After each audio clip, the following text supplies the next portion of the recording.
Hello बच्चों, कैसे हो आप सब। मैं आशा करती हूँ कि आप सब बच्चे अपने घरों में स्वस्थ होंगे और सुरक्षित होंगे।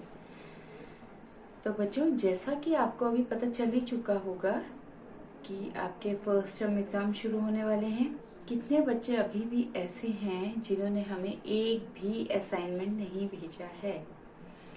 तो बच्चों, हम बार बार आपको एक ही बात बोल रहे हैं कि आपने अपने सारे के सारे असाइनमेंट हमें टाइम टू टाइम करके भेजने हैं।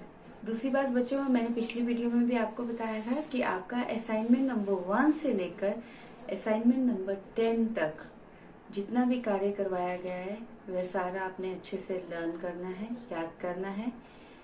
उसी में से आपके एग्जाम में आएगा। आपने अच्छे से पढ़ना है, ठीक है। जो चीज आपको नहीं समझ आई दोबारा वीडियो देखिए, आपको समझ में आ जाएगा। लेकिन आपने सारा कार्य अच्छे से लर्न करना है फर्स्ट टर्म एग्जाम के लिए। चलिए बच्चों, अब हम रिवीजन शुरू करते हैं। हम पहले हिंदी व्याकरण का करेंगे, ठीक है। इस पुस्तक में मैंने आपको 2 पाठ करवाए हैं, एक पाठ भाषा और दूसरा पाठ वर्ण, ठीक है। तो भाषा पाठ में हमने क्या क्या करा था। भाषा किसे कहते हैं? विभिन्न साधनों के द्वारा अपने मन की बातों को समझाना ही भाषा होता है। अपने मन की बातों या भावों को जब हम विभिन्न साधनों द्वारा, चाहे वो लिख कर हो चाहे वो बोल कर हो, तो उसे हम भाषा कहते हैं, ठीक है। और भाषा के कितने रूप होते हैं? भाषा के वैसे तो मुख्यतः 2 रूप होते हैं, लेकिन एक तीसरा रूप भी होता है। वो कौन सा होता है? सांकेतिक। तो भाषा के मेन तो मुख्यतः 2 ही रूप होते हैं, मौखिक और लिखित। मौखिक और लिखित, ठीक है। अब मौखिक भाषा किसे कहते हैं? जब हम अपने मन की बातों को बोलकर, मुंह से बोलकर बताते हैं और दूसरा उन्हें सुनकर समझता है, तो ये भाषा का मौखिक रूप होता है। और लिखित रूप कौन सा होता है? जब हम अपने मन के भावों को लिखते हैं और दूसरा उन्हें पढ़कर समझता है, तो ये भाषा का लिखित रूप होता है, ठीक है। अब इसमें यही है। और संकेतों से जब हम बात करते हैं तो वो कौन सा होता है? वो होता है सांकेतिक रूप भाषा का। अब ये देखिए, आपके इसमें कुछ रिक्त स्थान दिए गए हैं। ये देखिए, ये रिक्त स्थान आपके में दिए गए हैं, ठीक है। उचित शब्द से रिक्त स्थानों की पूर्ति कीजिए। अपने मन की बातों को एक दूसरे को समझाना ही भाषा है। भाषा के मौखिक रूप में बोलकर और सुनकर बातों को समझा जाता है। भाषा के लिखित रूप में लिखकर और पढ़कर बातों को समझा जाता है। संकेतों से मन की बातों को समझाना भाषा का सांकेतिक रूप है, ठीक है बच्चों। अब आता है हमारा पार्ट 2, वर्ण, ठीक है। वर्ण किसे कहते हैं? मुख से जो हमारे मुंह से जो हमारे ध्वनियां निकलती हैं उन्हीं को हम वर्ण कहते हैं। क्या कहते हैं? जो हमारे मुंह से ध्वनियां निकलती हैं उन्हीं को हम वर्ण कहते हैं। वर्ण कितने प्रकार के होते हैं? वर्ण होते हैं 2 प्रकार के। वर्ण कितने प्रकार के होते हैं? वर्ण 2 प्रकार के होते हैं। कौन कौन से होते हैं? स्वर तथा व्यंजन। कौन कौन से होते हैं? स्वर तथा व्यंजन। अच्छा बच्चों, आपको पता है स्वर कितने होते हैं? स्वर होते हैं 11। स्वर कितने होते हैं? स्वर 11 होते हैं और व्यंजन 33 होते हैं, ठीक है। और जो स्वर 11 कौन कौन से होते हैं? अ, आ, ई, उ, ऋषि, ए, ऐ, ओ, औ। ये क्या होते हैं? ये स्वर होते हैं 11। और अंग तथा अह क्या होता है? अयोगवाह। अंग तथा अह क्या होता है? अयोगवाह होते हैं, ठीक है। ये मैंने आपको जब पाठ करवाया था तब भी अच्छे से समझाया था। इसी प्रकार व्यंजन कितने होते हैं? 33। व्यंजन कितने होते हैं? 33। अब आपकी बुक में दिए गए हैं ये व्यंजन है सारे, क से लेकर ह तक ये 33 व्यंजन है, ठीक है। आगत वर्ण कौन से हैं इसमें? ये 2 आगत वर्ण दिए गए हैं नीचे, ठीक है बच्चों। अब इस पाठ में मुख्यतः यही 2 चीजें हैं कि स्वर कितने होते हैं, व्यंजन कितने होते हैं, वर्ण कितने प्रकार के होते हैं, ठीक है। और आपको ये भी पता होना चाहिए कि किस स्वर के बाद कौन सा स्वर आता है। जैसे आ के बाद कौन सा स्वर आता है, ई, है ना। और ऐसे ही व्यंजन में ग के बाद कौन सा व्यंजन आता है, घ। ठीक है, ये भी आपको अच्छे से आना चाहिए। बच्चों, आपके हिंदी पेपर में 2 खंड आते हैं। खंड क होता है व्याकरण, जिसमें व्याकरण पुष्प वाला जितना भी पार्ट होगा वो होगा, और खंड ख होता है साहित्य। साहित्य में आपका आएगा जितनी भी मैंने आपको मात्राएं करवाई हैं, अमात्रिक शब्द करवाए हैं, वो सारा। ठीक है, खंड क व्याकरण, व्याकरण में भाषा और वर्ण 2 पाठ करवाए हैं, ये सारे आएंगे। और खंड ख होगा हिंदी साहित्य, जिसमें अमात्रिक शब्द सारी मात्राएं आएंगी। ठीक है, अब हम एक बार ये भी रिवाइज करते हैं, हम चित्रों को पहचान कर उनके नाम कैसे लिखेंगे। ठीक है, तो ये देखिए व्हाइट बोर्ड में कुछ चित्र बनाए हैं, उन्हें ध्यान से देखिए। अब हम उनके नाम देखेंगे। अब ये देखिए, ये बच्चों आपने पहचाना ये क्या है, मछली। और मछली में कौन सी मात्रा लगती है, बड़ी की। ठीक है, अब ये देखिए बादल, बादल में आ की मात्रा लगती है। चूहा, चूहे में बड़े ऊ की मात्रा लगती है। गुलाब, छोटे ऊ की मात्रा लगती है। उल्लू, बड़े ऊ की मात्रा लगती है। तारा, दोनों आ की मात्रा लगती है। सूरज, सूरज में बड़े ऊ की मात्रा लगती है। गिलास, छोटी ई की मात्रा लगती है। तितली, तितली में छोटी ई की मात्रा भी लगेगी और बड़ी ई की मात्रा भी लगेगी। ठीक है, तो ये चित्र किसका है, तितली का। अब ये देखिए माला, माला में आ की मात्रा लगती है। इमली, बड़ी ई की मात्रा लगेगी।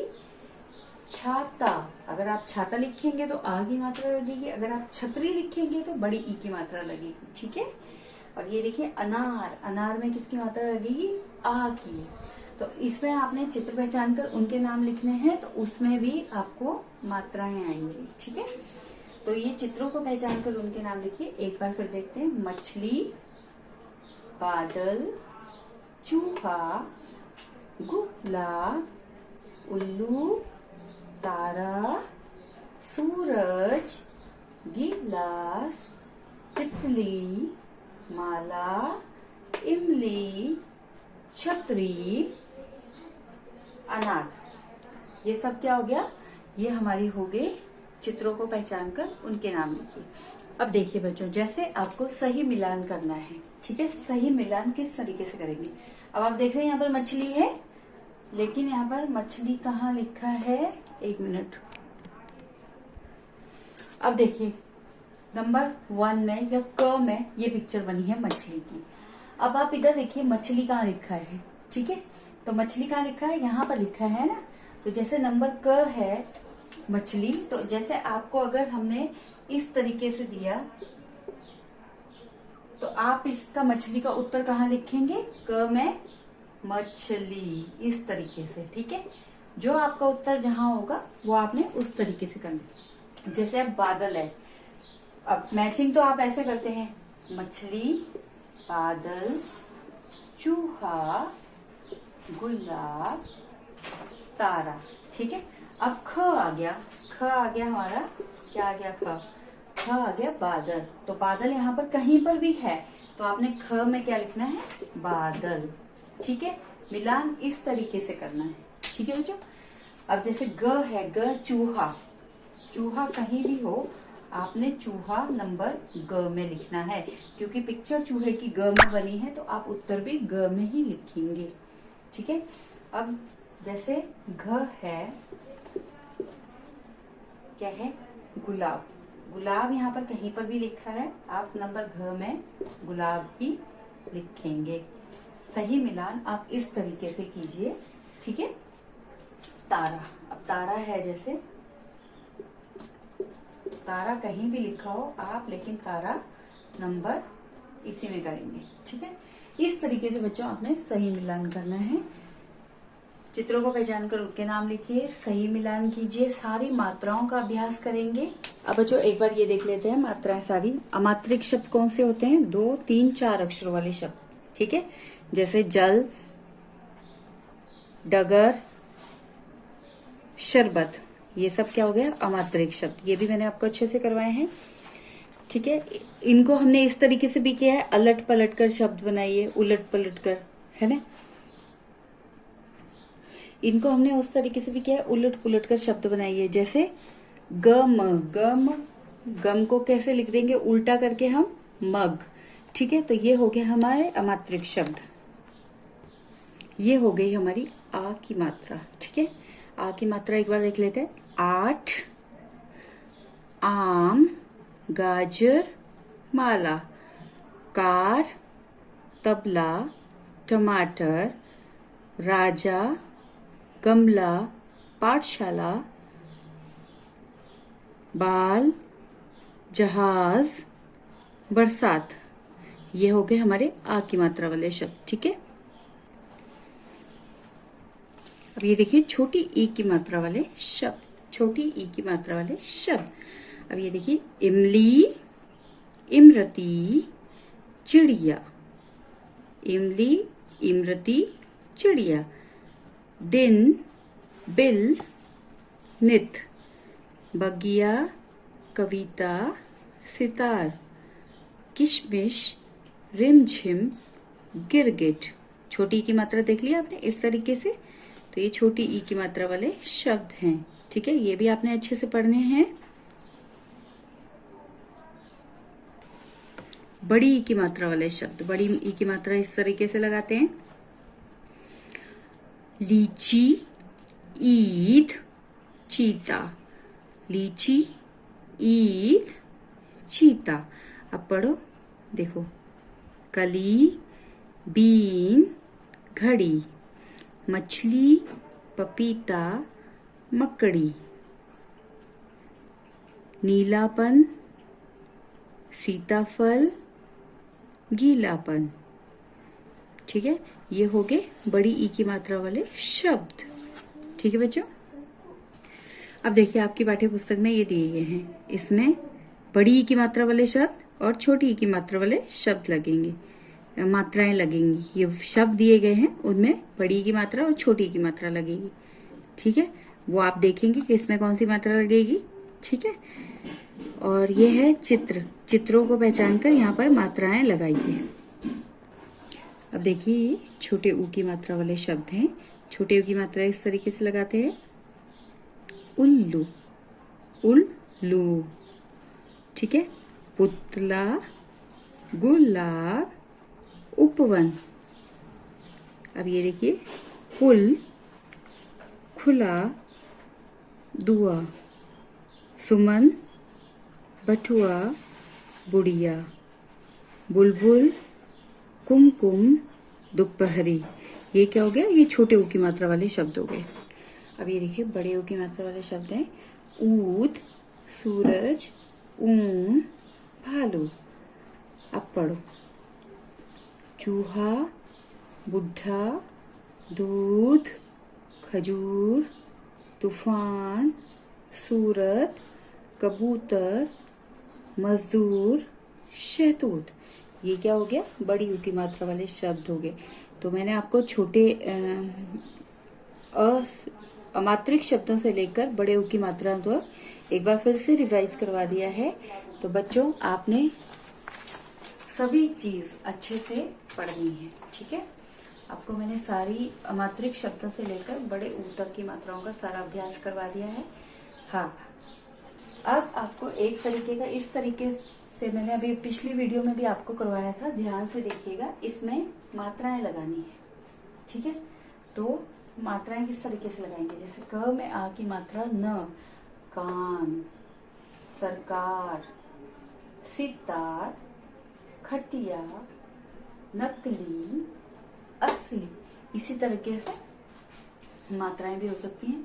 आपने मात्राओं का अच्छे से अभ्यास करना है। आपको मात्रा किसी भी तरीके से आ सकती है, आपने अच्छे ढंग से पढ़ना है।